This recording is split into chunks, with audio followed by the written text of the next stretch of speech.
warahmatullahi wabarakatuh. Selamat, saya Ria Ambarwati, SHMGC, dosen Prodi Gizi dan Dietetik Program Sarjana Terapan, jurusan Gizi Poltekkes Kemengkes Semarang. Pada kesempatan ini saya akan menyampaikan rencana pembelajaran semester mata kuliah diet penyakit infeksi yang memiliki 2 SKS teori dan 1 SKS praktek. Dosen pengampu mata kuliah ini ada 4 dosen. 1 Bapak M. Jailani, DCRMKes. Saya sendiri Ria Ambarwati, SMMGC. Ketiga, Ibu Dr. Mukliha Isnawati selaku dosen koordinator mata kuliah diet penyakit infeksi. 4. Ibu Merina Dwi Larasati, SST, MGC, dan dibantu dengan asisten Ibu Nurul Umah, SGC, dan Ibu Wulan Nurfitriani, STRGC. Capaian pembelajaran lulusan meliputi mampu menerapkan pemikiran logis, kritis, inovatif, bermutu, dan terukur dalam melakukan pekerjaan yang spesifik di bidang gizi klinik masyarakat serta sesuai dengan standar kompetensi nutrisionis. Mampu menunjukkan kinerja sebagai nutrisionis di bidang gizi klinik masyarakat secara mandiri, bermutu, dan terukur. Mampu melakukan proses evaluasi diri terhadap bidang pelayanan gizi klinik masyarakat terhadap kelompok kerja yang berada di bawah tanggung jawabnya dan mampu mengelola pembelajaran asuhan gizi pada penyakit infeksi secara mandiri. Pengetahuan yang diharapkan dari lulusan menguasai teoritis berbagai strategi asuhan gizi pada penyakit infeksi, menguasai konsep teoritis perencanaan, pelaksanaan, dan pendokumentasian asuhan gizi pada penyakit infeksi. Sikap yang diharapkan dari lulusan adalah dapat berkontribusi dalam peningkatan mutu asuhan gizi pada penyakit infeksi bagi kehidupan bermasyarakat, berbangsa, dan bernegara, dan kemajuan peradaban berasaskan Pancasila, serta menunjukkan sikap bertanggung jawab atas pelayanan gizi klinik dan masyarakat pada asuhan gizi penyakit infeksi secara mandiri. Adapun capaian pembelajaran mata kuliah, yaitu mahasiswa mampu memahami dan mengelola perencanaan asuhan gizi dan pengolahan menu diet pada kondisi penyakit infeksi dengan menerapkan pemikiran logis, kritis, inovatif, bermutu, dan terukur, serta menunjukkan sikap bertanggung jawab atas pelayanan asuhan gizi pada penyakit infeksi secara mandiri. Yang meliputi yaitu asuhan gizi dan terapi gizi medis pada penyakit infeksi, konsep asuhan gizi dan terapi gizi medis pada infeksi tropik yang meliputi infeksi bakteri, virus, dan parasit, standar diet makanan rumah sakit, asuhan gizi pada penyakit paru dan pernapasan, meliputi TBC, PPOK, COVID, SARS, dan pencernaan, asuhan gizi pada penyakit infeksi HIV/AIDS dan DHF, asuhan gizi pada penyakit hati, asuhan gizi pada penyakit kantung empedu, asuhan gizi pada penyakit pankreas, asuhan gizi pada balita KIP, asuhan gizi pada balita KIP dengan penyulit, asuhan gizi pada penyakit saluran cerna atas, asuhan gizi pada penyakit saluran cerna bawah, asuhan gizi pada kondisi malnutrisi dewasa, asuhan gizi terintegrasi substansi bioaktif dan suplemen. Diskusi singkat mata kuliah yaitu membahas tentang konsep dasar tentang penggunaan makanan dan gizi melalui pengaturan makanan, modifikasi makanan dan zat gizi, serta cara pemberian makanan baik secara oral, enteral, maupun parenteral dalam upaya pemenuhan kebutuhan gizi guna penyembuhan dan pemulihan berbagai penyakit infeksi, serta dalam kondisi khusus dengan memperhatikan konsistensi struktur dan kerangka kerja melalui proses asuhan gizi yang meliputi asesmen, diagnosis, intervensi, serta monitoring evaluasi gizi. Rencana pertemuan mata kuliah ini terdiri dari 14 pertemuan, yaitu meliputi 2 SKS teori dan 1 SKS praktek, di mana untuk teori dengan menggunakan metode interaktif, tugas terstruktur, dan belajar mandiri. Sedangkan untuk praktek yaitu metode studi kasus dan praktek langsung pengolahan menu diet di laboratorium diet. Bobot penilaian ini meliputi tugas terstruktur, kemudian UTS, laporan praktikum, penilaian dan unjuk kerja, di mana teori yaitu sebesar 35% yang terdiri dari UTS dan UAS, kemudian praktikum terdiri dari UAS dan penilaian unjuk kerja sebesar 35%, di mana praktek yaitu sebesar 35% dari UAS dan penilaian unjuk kerja, serta penugasan sebesar 30%.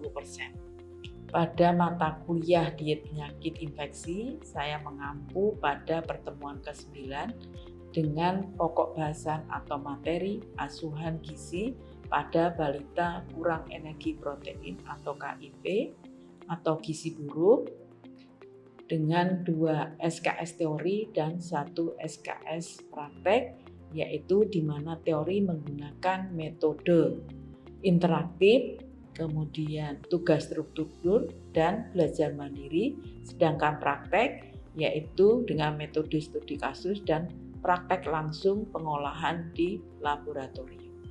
Untuk bobot nilai pada pertemuan ke-9 ini terdiri dari tugas terstruktur 2,5%, UAS 2,5%, laporan, praktikum dan penilaian unjuk kerja sebesar 2,5%.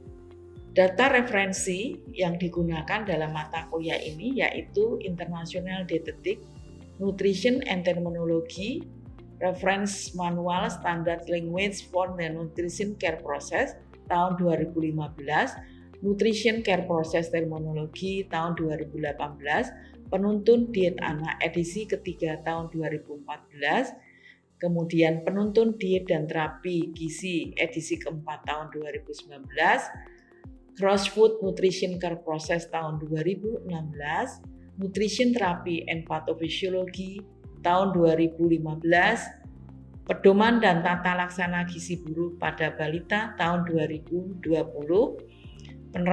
penerapan screening gizi di rumah sakit tahun 2014, Pediatric Nutrition tahun 2012, Evidence Based Guideline dan Protokol, Pedoman Pelayanan Orang dengan HIV/AIDS 2014, Guideline WHO tentang Updates of the Management of Severe Acute Malnutrition in Infant and Children tahun 2013, Paket Book of Hospital Care for Children tahun 2013, Konsensus Aspen tentang Refeeding Syndrome, kemudian Defining Pediatric Malnutrition tahun 2013, Guidance for Assessment Malnutrisi tahun 2022, serta penelitian saya yaitu tentang pengembangan makanan berbasis F100 dengan substitusi tepung labu kuning dan tepung pisang tahun 2020.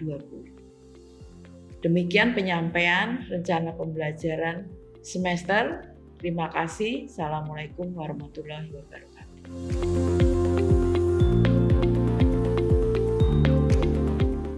Pada materi ke-9 dengan materi asuhan gizi pada balita kurang energi protein atau gizi buruk memiliki tujuan pembelajaran di mana mahasiswa mampu memahami dan menyusun perencanaan asuhan gizi serta pengolahan menu diet pada kondisi balita dengan KEP atau kurang energi protein. Pada pertemuan ini adalah pertemuan praktek dengan metode studi kasus, di mana dalam diskusi kasus ini nanti mahasiswa terbagi menjadi 3 kelompok.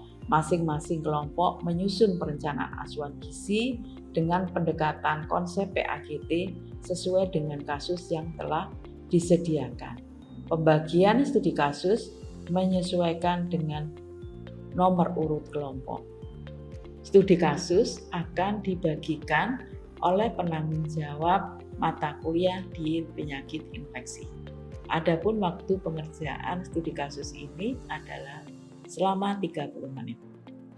Penilaian presentasi studi kasus meliputi media presentasi yang bersifat interaktif, kemudian penguasaan materi dan kemampuan menjawab pertanyaan, kesesuaian perencanaan asuhan gizi dengan pendekatan konsep PAGT berbasis kasus, serta keaktifan dalam diskusi.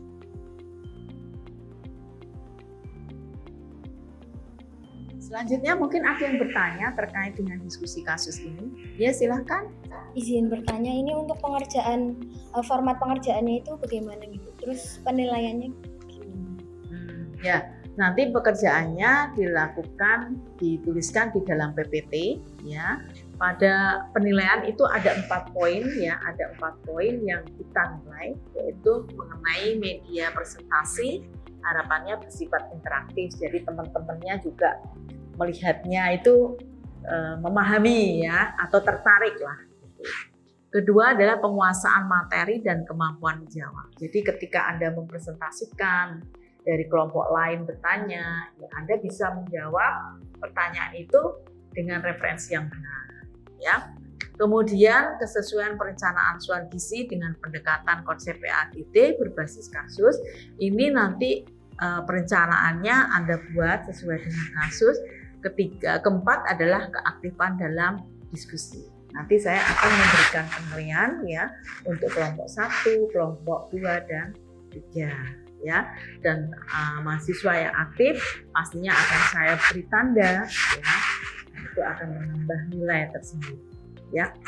Mungkin itu penjelasan terkait dengan penilaian ya, dan tadi formatnya ada nanti dituliskan di PPT saja ya. Baik, mungkin bisa dilanjutkan untuk mengerjakan.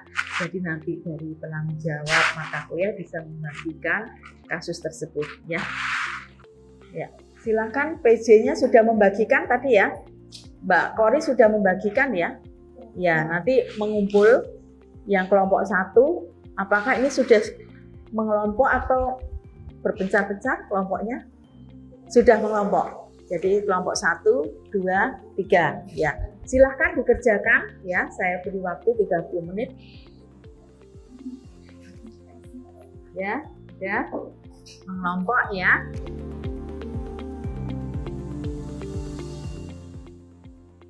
Ya. Sudah dikerjakan ya.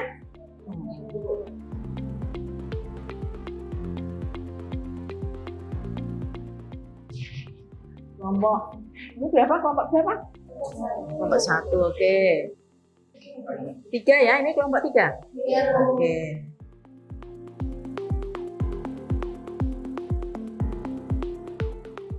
Tadi kita sudah presentasi untuk kasus 1 dan 2 ya. Untuk selanjutnya ini kasus 3. Silakan untuk kelompok kasus 3 bisa mempresentasikan ya dari kasus ini, kemudian apa yang diminta dalam kasus ini. Silakan untuk kelompok 3. Assalamualaikum warahmatullahi wabarakatuh. Waalaikumsalam warahmatullahi wabarakatuh. Perkenalkan, saya Korisisi Anifa, anggota kelompok 3 yang beranggotakan Arnes Cantika, Alvina, Trisara, Aisyah. Ada saya sendiri, Korisisi Anifa, dan Rifai Adit Chandra. Seorang anak laki-laki berumur 4 tahun 2 bulan dirawat di rumah sakit. Anak tersebut merupakan anak kedua dari 2 bersaudara. Ayahnya seorang buruh, sedangkan ibunya pedagang. Ia tinggal bersama neneknya yang mengasuh selama ditinggal orang tuanya bekerja. Pasien ini menyukai makanan kering seperti cookies dan pada hari ini merupakan hari perawatan ke-15. Hasil anamnesis menunjukkan berat badan sekarang yaitu 9,8 kg dengan tinggi badannya 90,8 cm. Asupan energi ini 78%, proteinnya 76%, lemaknya 75% dan karbohidrat 80%. Pasien dapat menghabiskan makanan yang diberikan kecuali F100 yaitu 75% dari yang diberikan dengan alasan bosan. Hasil pemeriksaan fisik fokus gizinya R/R 24 kali per menit, nadinya 76 kali per menit, tekanan darahnya 110 per 80 mmHg, suhunya 37 derajat Celcius, dan pemeriksaan laboratorium yaitu Hb-nya 10,8 gram per desiliter, hematokrit 28%. Nah, pasien ini direkomendasikan pengobatan rawat jalan.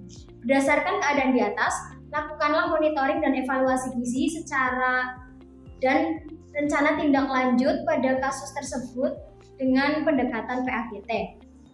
Lalu selanjutnya, dari hasil diskusi kelompok kami menemukan monitoring evaluasinya. Yang pertama, ada indikator asupan, yaitu hasil monefnya asupan energi 78%, proteinnya 76%, lemaknya 75%, karbohidratnya 80%, dan balita ini tidak dapat menghabiskan F100, yaitu 75% dari yang disajikan.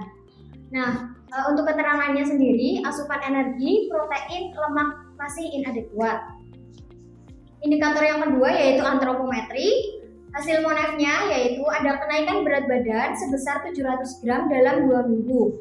Dan hasil Z-score BB menurut tinggi badan masih minus 3,03 SG.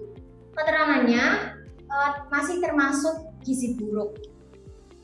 Lalu indikator yang ketiga yaitu biokimia. Hasil monefnya kadar Hb dan hematokrit rendah dengan keterangan masih anemia.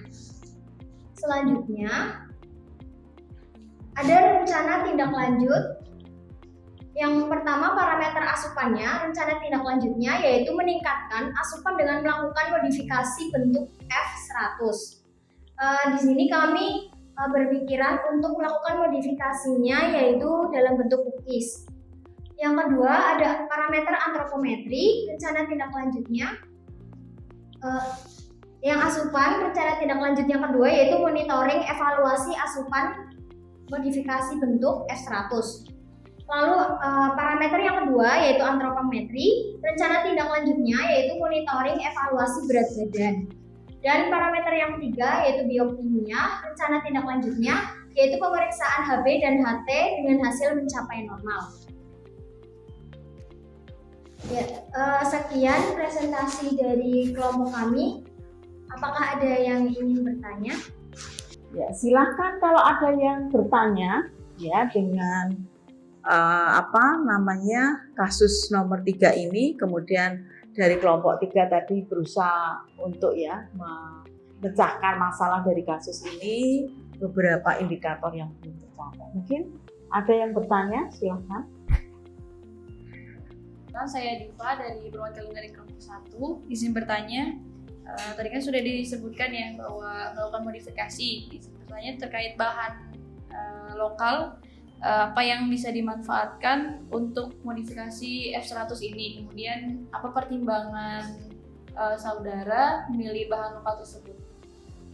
Terima kasih. Terima kasih atas pertanyaannya. Selanjutnya akan dijawab oleh kelompok saya. Silakan.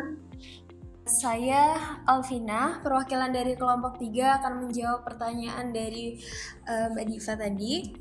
Untuk bahan pangan lokal yang bisa dimanfaatkan yaitu kacang-kacangan, contohnya seperti kacang tanah, kemudian ada labu kuning, kemudian pisang, tepung mokaf, dan juga umbi porang. Untuk pertimbangan pemilihan bahan tersebut karena mudah didapatkan serta harga dari pemilihan bahan pangan tadi itu terjangkau di masyarakat, seperti itu. Baik, terima kasih atas jawabannya. Sudah terjawab, Ibu. Mungkin ada lagi yang bertanya? Ya, silakan Mbak. Kan saya Hanifah, izin bertanya terkait kasus 3 ini tadi kan pasiennya direkomendasikan untuk pengobatan rawat jalan ya. Nah, materi edukasi apa saja sih yang bisa diberikan kepada pasien pada saat kontrol di rawat jalan? Saya izin menjawab untuk pertanyaan dari Mbak Hanifah. Jadi edukasi gizi yang bisa diberikan saat pasien ini menjalani kontrol di rumah sakit itu yang pertama ada edukasi tentang gizi seimbang untuk meningkatkan asupannya menjadi minimal 80%. Tadi kan di sini dijelaskan energi, protein, dan lemaknya itu masih kurang dari 80%. Nah, kita mengejar asupannya dulu supaya minimal 80%. Nah, sedangkan untuk karbohidrat yang sudah 80%, ini kita bisa menganjurkan ibunya untuk meningkatkan secara perlahan gitu. Apakah sudah terjawab? Iya, sudah terjawab. Terima kasih atas jawabannya Bang Orin. Baik, terima kasih. Jadi teman-teman yang lain atau apakah ada yang ingin bertanya lagi? Baik, saya izin bertanya. Sebelumnya perkenalkan, nama saya Vina, perwakilan dari kelompok 2. Nah, tadi dijelaskan di rencana tindak lanjut dikatakan bahwa dilakukan modifikasi F100 dalam bentuk cookies. Nah, itu kenapa? Dan ada nggak sih bentuk modifikasi lain yang bisa digunakan untuk kasus tersebut? Terima kasih. Ya, saya izin menjawab. Saya Putri Sarah, perwakilan dari kelompok 3. Jadi karena di dalam kasusnya kan udah dijelaskan bahwa pasien menyukai makanan kering yaitu cookies. Lalu ada bentuk modifikasi lain selain cookies yakni Nudisco. Bisa dibuat snack Nudisco seperti itu. Baik, terima kasih atas jawabannya. Alhamdulillah sudah menjawab dari pertanyaan saya.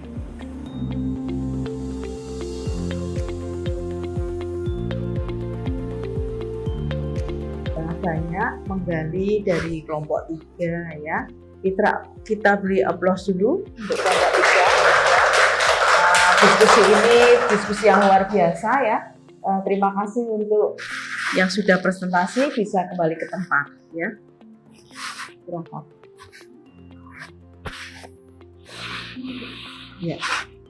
Ya. Tadi saya lihat ya bertanya dari kasus ini ya, ini masih segelintir kasus ya. Nanti kalau Anda sudah terjun di lapangan mungkin kasusnya lebih detail sehingga perlu suatu pengkajian ya. Intinya bahwa di dalam melakukan diet itu ya, diet penyakit infeksi ya, terutama di sini KIP kan balita itu punya karakteristik yang unik ya, sehingga memang kita tertantang untuk membuat modifikasi ya, karena kita tahu bahwa KIP atau gizi buruk ini adalah salah satu masalah nasional yang selama ini sebenarnya sudah diintervensi ya. Tapi kalau kita lihat beberapa jurnal ya, beberapa penelitian ya, itu sudah masih menunjukkan ya, ternyata dengan tren yang sekarang yang lagi dikejar stunting, ternyata wasting juga masih menjadi masalah. Itu adalah tugas kita ya, terutama mahasiswa di sini harus mempunyai berpikir kritis, tadi tujuan di awal, berpikir kritis, kemudian kalau melihat satu kasus itu bagaimana kita membuat satu inovasi ya. Jadi sebenarnya tadi disampaikan oleh Mbak Putri ya, itu tadi ada berbagai macam ya, bentuk cookies, Nudisco, kemudian Mbak Alfi ya tadi juga menggunakan bahan-bahan lokal. Jadi kalau kita lihat bahwa di dalam visi misi kita ya, itu kan salah satunya intervensi gizi menggunakan pangan lokal. Jadi nanti harapannya dengan diet seperti ini kita merujuk juga di dalam IDNT ya. Intervensi gizi itu meliputi apa saja? Asupan, Ya, kemudian edukasi, ya, konseling, kolaborasi. ya. Ini adalah 4 yang kita tekankan ketika kita melakukan intervensi. Ya, jadi bagaimana kita memberikan makanan kepada klien, dalam hal ini adalah balita KIP, itu supaya dia secara asupan itu bisa diterima. Memang perlu tadi saya sampaikan inovasi pengembangan ya, pengembangan. Kemudian ketika kita buat juga kita harus memberikan edukasi. Yang jelas kita berkolaborasi bagaimana apa yang kita modifikasi, yang kita intervensi ini bisa masuk. Seperti dalam referensi tadi, di referensi yang saya sampaikan, itu ada satu penelitian saya yang memang tadi menggunakan tepung pisang dan tepung labu kuning ya, karena pertimbangannya bahwa balita ya, saya melihat data di Dinas Kesehatan itu balita yang diintervensi itu tidak mampu menghabiskan extra dose ya. Kemudian kira-kira bentuk apa yang paling disukai? Cookies itu kan renyah ya, cookies itu renyah.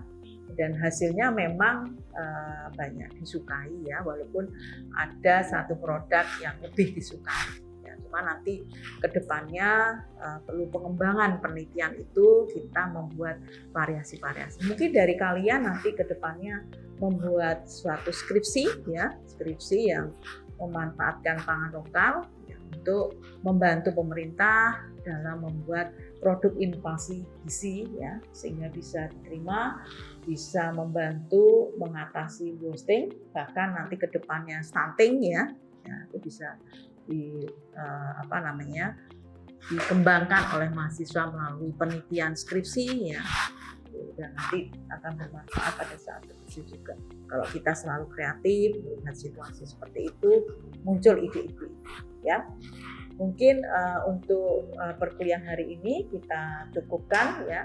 Saya rasa saya bisa memberikan satu evaluasi ya, bahwa mahasiswa di sini saya bisa melakukan evaluasi di sini bahwa mahasiswa sudah memahami tentang asuhan gizi pada balita, bagaimana mengatasi balita ya dari kasus 1, 2, dan 3 itu tadi sudah bisa memberikan satu pemecahan ketika dihadapkan kasus ya, atau dihadapkan satu masalah pada kasus 1, 2, dan 3 ya. Saya akhiri sekian, terima kasih. Assalamualaikum warahmatullahi wabarakatuh.